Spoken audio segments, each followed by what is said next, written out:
Hello everybody, my name is KingStix. In this video I'm going to be showing you how to play Brand jungle in pretty much 1v5 your games. He's surprisingly strong and by far one of the strongest off-meta junglers that I played. His single target damage and his AoE damage including his team fight is really crazy, and it allows him to 1v5 fairly consistently as long as you're not getting yourself killed in the early game. These are the runes you need to be taking on Brand. There's really no other alternative. For your level order, start W, go E level 2, Q level 3, maxing W first, E second, and Q last. Even though E gives 5 less damage per level up than Q, I do prefer maxing E over it since it is guaranteed when using. For your items, you're going to be starting Hunter Talisman, of course, with Refillable Potion, building straight into your AP jungle item, and then getting Sorcerer's Shoes. After you've done that, everything else is pretty much situational. If the enemy team has a lot of healing, go for a Morello. If not, it's better to go for Leandria's Torment and to Riley's Crystal Scepter. At that point, you're going to be getting your Void Staff and Rabadon Deathcap to round off your build. Your first camp you should be starting on Brand really should be red buff. Starting on blue buff just isn't worth it. The Hunter's Talisman will be giving you plenty of mana regen as it is. If you don't get a leash at all, or if you get a really small one, I recommend dragging the red buff to the Raptor camp towards the end of the red buff's health bar. Next, you're going to need to auto attack the Raptor camp to aggro it, and then it will chase you into your red buff, allowing you to AoE both with your W, giving you lots of health back off of the burn healing effect on your Hunter's Talisman. Next up, you're going to want to do golems, hit it with your W and then E to maximize your area of effect damage. The only time you want to E first and then W is if you're taking a single target camp like red buff or blue buff. In general though, with an AoE camp, you want to maximize your area of effect damage by getting the spread off of your E passive by first hitting the camp with your normal W.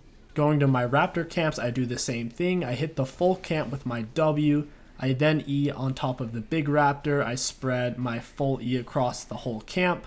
I can then finish the camp off with another W and a few auto attacks. Once you are level 3 on your Brand, this is your first big power spike and you're going to want to gank at this point. When going in for a gank, you want to hold on to your Q for as long as possible. The first thing you want to do is get off a red buff slow. If they're out of your auto attack range, get down your E, and then proceed to stay on top of them by walking at them. This will make them feel uncomfortable. They'll try to juke. They'll most likely dash or flash. After they've done so and you feel you can land your Q for free, you toss it out, and then once they're stunned, you use your W. If there are no ganks on the map, just proceed into farming the rest of your jungle if invading the enemy jungler isn't possible. Save your smite to use it on the Scuttle Crab once you have it stunned. That way it will do a lot more damage. I can't gank bot lane or mid lane right now, so I might as well take my blue and gromp. Brand can actually do his blue and gromp reasonably well together. In this clip, I messed it up by following the blue buff way too far out before I pulled out the gromp, so I'll show you what it should look like when you do it properly. To do it properly, first you're going to want to put your E on your blue and then immediately W it and then Q. You can weave in autos in between. It's good practice and you'll also drag it out farther this way. We want to E first and then W to get the 25% bonus W damage. The E spreading won't actually do anything, so using a spell before our E won't do any good unless we have multiple targets to deal with here. So we're going to be doing that once we drag them together. You want to pull your blue buff to about right here, and then you want to hit your gromp and pull it to your blue. You can pull out your blue a lot farther, which is why we aggro it first and then pull the gromp the rest of the way. Now we want to W on top of both of them, and then after W we're going to E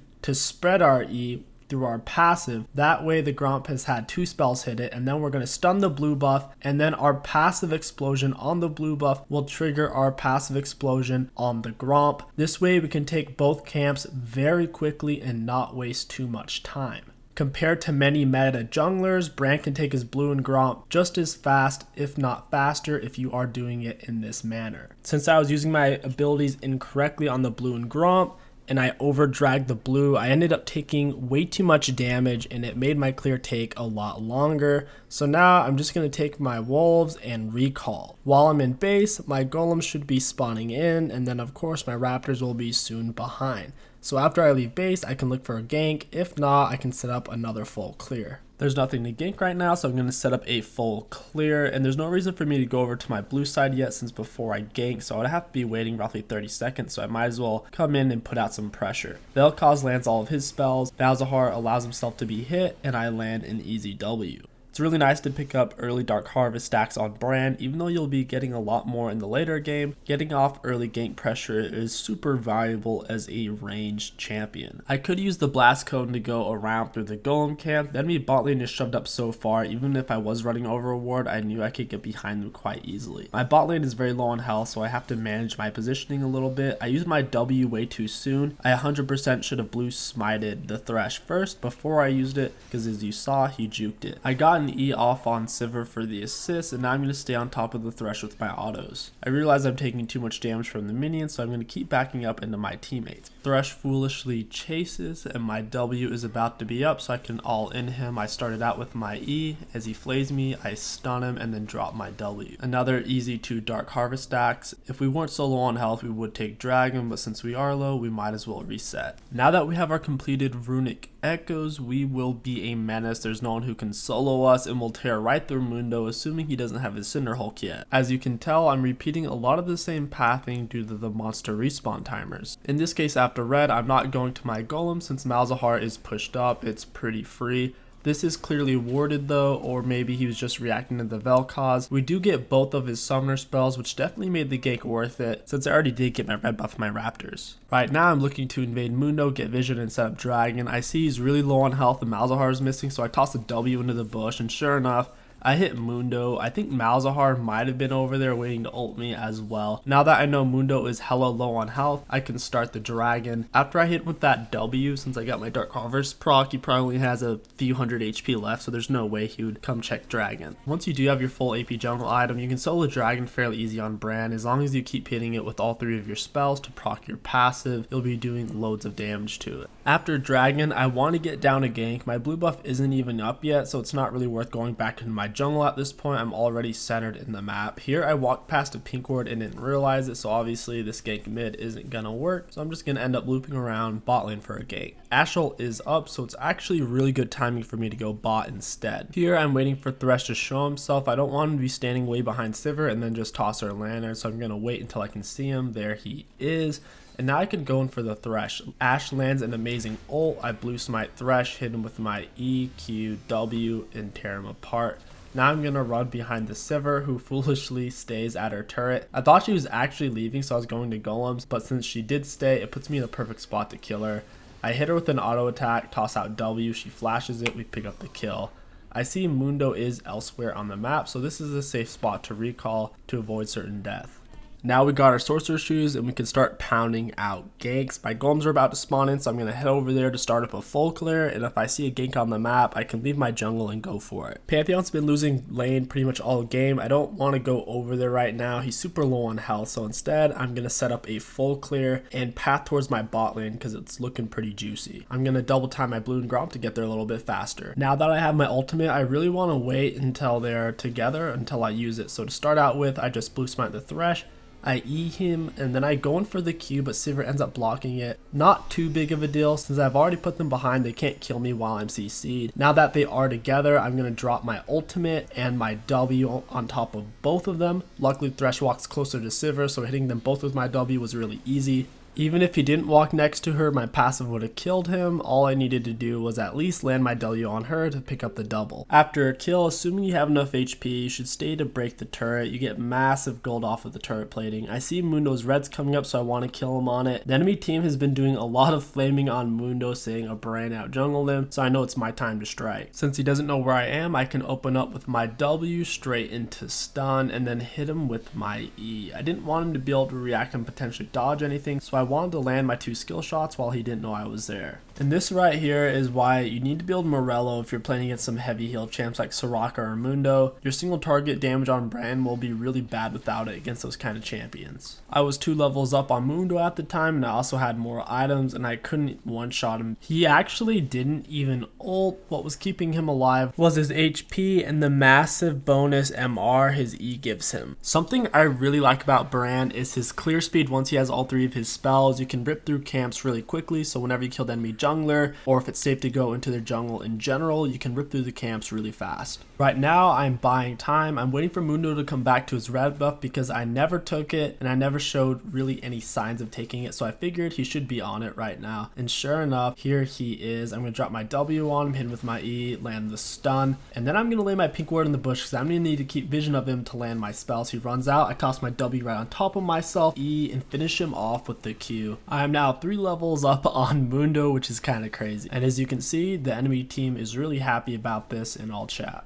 We should have been able to end this game at the 20-minute mark. A combination of this being lower elo and Pantheon losing lane very hard made this game take much longer than it should have taken. In general, in the mid lane game on Brand, if you are by yourself, you're very easy for the enemy team to kill. So in general, in the mid lane game, you need to be with your team, or if you are on your own, you need to make sure you're not in an area where the enemies know you're there. So if you're waiting in a bush or if you're near your turret, you're fine. And if you're in a bush, you're actually in a really good spot because then you can one-shot somebody. But you don't really want to be walking around on your own in dangerous areas since you have 0 escapes. You're going to be playing more around your team, and team fighting is Brand jungle. He's a really amazing defensive champion. The moment the enemies use their abilities, you can drop a massive hot steaming load and just take him out of the fight altogether. We're going to flash the Mundo Cleaver, hit him with our E straight into QW. If somebody doesn't have a built-in dash in their kit, or if their flash is already down, it's very easy. You can flash with confidence, E then Q, and slow them with your blue smite to make your Q a little bit easier to land. In this case, my smite was on cooldown, so I couldn't use it. I knew Mundo's flash was down. As long as I timed my flash to dodge his cleaver while he was held still from using his Q, I knew I could land my stun with ease. At this point in the game, you should be building into your Void Staff and Robnon Death Cap since they have so much MR. I went for the Void Staff first. If they don't have that much MR, it's fine to go for your Robnon Death Cap into Void Staff to round off your build. But once again, I am going Void Staff into Robnon since they did stack a lot of MR. We don't have much of a tank on our team, so forcing to engage is very difficult since they have a Sivir and Malzahar to perma wave clear. In these situations, you have to wait till someone on the enemy team is out of position, then you can force a fight 5v4. While you're waiting for them to be out of position, feel free to take neutral objectives. For example, we've taken every single dragon so far. We have 3 flame drakes and 2 earth drakes. So while the enemy team has been sitting in their base waiting to clear waves, we've been scaling up super hard. I have to back here because Jax is split pushing, and I know for a fact he can solo my Pantheon, so I'm gonna run down here. Jax is avoiding fights because we have so much CC with the Ashol, my stun, and Teemo blind, so split pushing on him really is the right move. The issue is we're so far ahead that we can force some kills on his team, and then it puts him in a really bad situation. The enemy team has 2 open inhibitors. We could push for it. Instead, my team wants to play around Elder Dragon, so I'm not going to just rush the inhibitors by myself. I'll just wait for Elder. We do have a lot of dragons, so taking Elder would really push our damage over the top. Jax flashes in, i.e. then Q him for the stun, blue smite, and run away. That's something I really like about Brand. Kiting on him is pretty easy since he is ranged, has a lot of damage and some CC. After you drop your spells, you can just keep backing up and kite out melee champions to the point where they're pulling out their hair.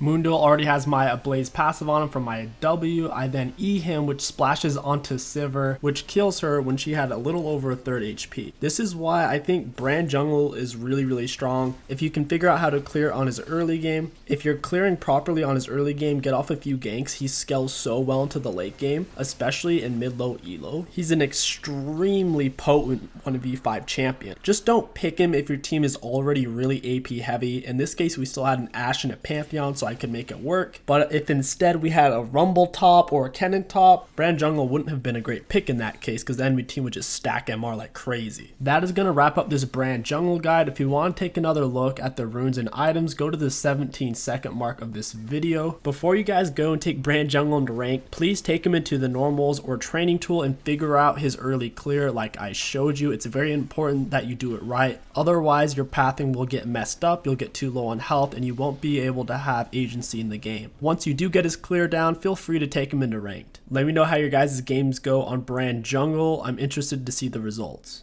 If you guys enjoyed this video, don't forget to like, comment, and subscribe. It really helps out the channel with the YouTube algorithm quite a bit. My name is KingStix. Thank you for watching, and I'll catch you guys next time.